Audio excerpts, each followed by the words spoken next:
ஆசிரியர்கள், படிப்பிக்கிற ஆசிரியர்கள் பாதையில் நிற்கிறாங்க, மருத்துவர்கள் வீதியில் நிற்கிறாங்க, செவிலியர்கள் வீதியில் நின்று போராடுறாங்க, வேளாண்குடி மக்கள் போராடுறாங்க, போக்குவரத்து தொழிலாளர்கள் போராடுறாங்க, துப்புரவு பணியாளர்கள் போராடுறாங்க. எல்லாருமே வீதிக்கு வந்து போராடும் போது அரசு நல்லாட்சி கொடுக்குறேன்னு சொல்லுது. இப்ப கடந்த காலத்துல நிறைய போராட்டங்கள் வந்ததை நீங்க பார்த்திருப்பீங்க.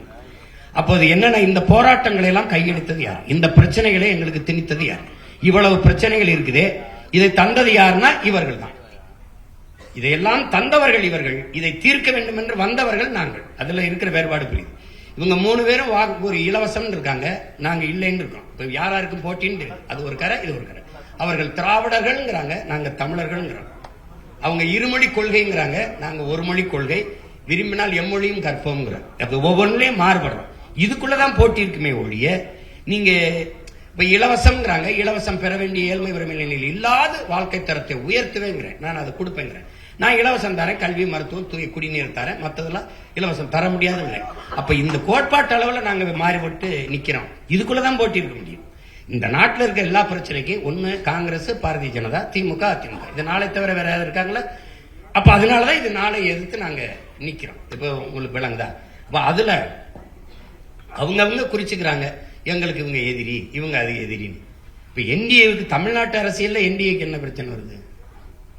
இங்கே ஐயா ஸ்டாலினை வீழ்த்தி எடப்பாடி வர்றதா, எடப்பாடி ஐயா வீழ்த்தி ஸ்டாலின் ஐயா வர்றதா? திமுகவா அதிமுகவா? பிசாசா பேயா? பேயை விட்டுட்டு பிசாச கல்யாணம் பண்றதா? பிசாச விவகாரத்தை பண்ணிட்டு பேயை கல்யாணம் பண்றதா? இப்ப நாங்க இந்த பேயை தள்ளிட்டு ஒரு தேவதையை உட்கார வைக்கணும்னு நினைக்கிறோம். தீமைக்கு மாற்று தீமை இல்ல. நபிகள்கிட்ட கேட்கிறாங்க, தீமை எப்படி ஒழிப்பீங்கன்னு. நான் நன்மையை வச்சுதான் ஒழிப்பேன். இப்ப நன்மை யாரு? இப்ப அதிமுக திமுக ரெண்டு வெவ்வேறு கட்சி. இப்ப திமுக 11 அமைச்சர்கள், அதிமுக அமைச்சர்கள். சொல்லணுமா? பேர் சொல்லணும்னு இல்ல. இப்ப கூட புதுசா கொஞ்சம் பேர் போய் சேர்ந்து இப்ப அடுத்த அமைச்சரவை வந்தா அதுலயும் அவங்க. அப்ப ரெண்டு வெவ்வேறு கட்சின்னு எப்படி சொல்றீங்க?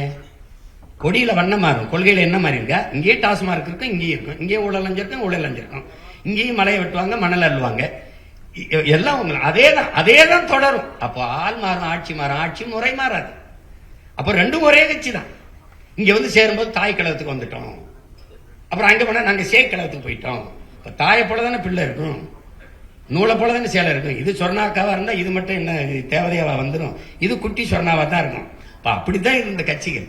அதனால இந்த கோட்பாட்டு அளவுல நாங்க முரண்பட்டு நிக்கிற போது அவங்க ஒரு முனையில இருக்காங்க, நாங்க எதிர்முனையில இருக்கோம். அவங்க சூலாயுதமா இருக்காங்க, நான் வேளா இருக்கேன்.